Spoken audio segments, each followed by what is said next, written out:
Hi, I'm Matt Holmes and this is the 2025 Gralloch Route Preview. And I'm Mike Bedford from OGT, proud to be supporting this year's Gralloch.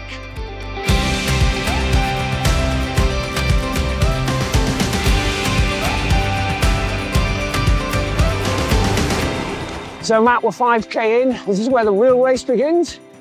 Yeah, well, pretty much. We've been flat out from the start on race day, but this is the real make or break moment. We're about to hit the chunkiest gravel on the whole course and probably the steepest bit of climbing. So we'll stop just up here and have a good look at it. We're at the top of the first climb and I thought we'd just stop and have a look at the rocks so you can know what to expect on race day. We're about 10 minutes, 15 minutes into the race, depending on how fast you've gone. And this is really the decisive part of the first climb. So if you arrive in good time and you can come and check out the course the day before, this is really all you need to see to check your tyre pressures. You know, if you can roll over this stuff without puncturing, you should be fine. Just come and ride this first little bit, check it out, and that's all you really need to see. It's like this for the rest of the race. As you can see, where I'm standing is quite a nice, neat line, but as we go around this next corner, it all turns to this sort of chunky railway ballast, the sort of stuff you get under train tracks. So it turns into almost like a cobble climb for the very top, so you just have to grit your teeth, get over it, and then onto the first descent.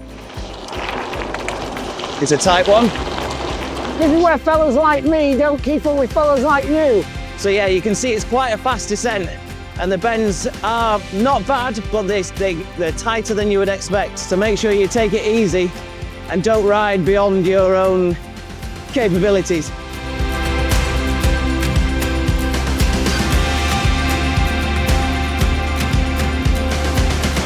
Okay, so we've just come off a really fast descent.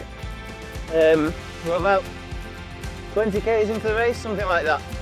And this is the only pretty technical part of the course. Okay, so as you can see, things get pretty muddy. So this section is just down by Loch Skerrow. It's about 1 kilometre long. And like I say, this is the only really tricky section of the race. So as long as you're expecting it, you'll be totally fine. Just get through it and then it's back onto nice wide forestry roads after this.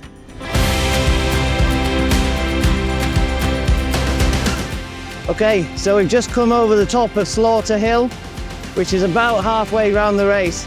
As you can see, it's a little bit rocky, but not bad.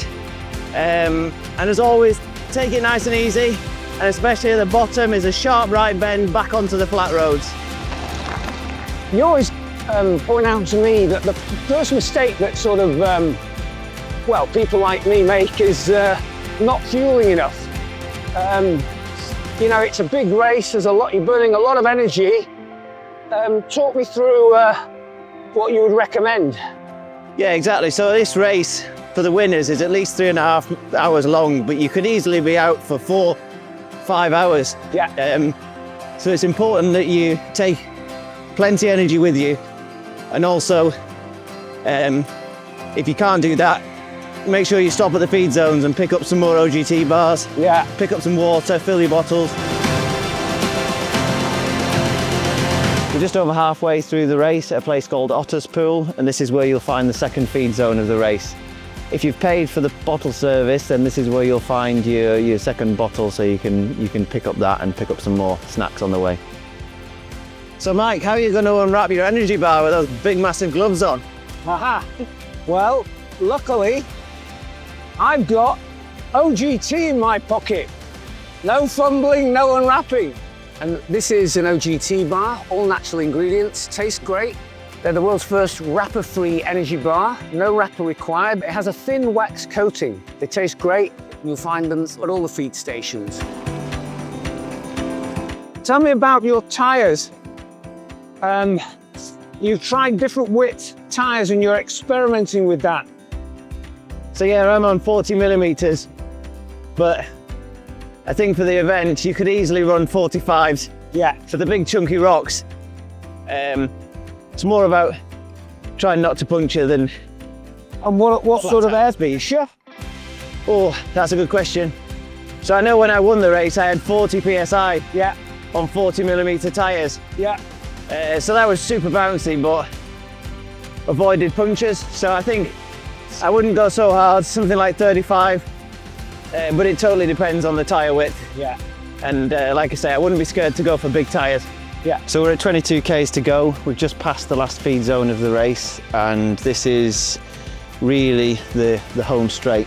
It's still a long way to go, but it's now just fast gravel descent and then road all the way into Gatehouse of Fleet for the finish. So if you've made it this far, you're probably going to hang on to your group all the way to the finish line. So just grit your teeth and try not to puncture. But by this point, you've got used to this gravel and you know what you're doing. So yeah, it's pretty spectacular, this last run in, and we're about to descend now down to the viaduct, which is pretty amazing as well, and go back and get some dinner.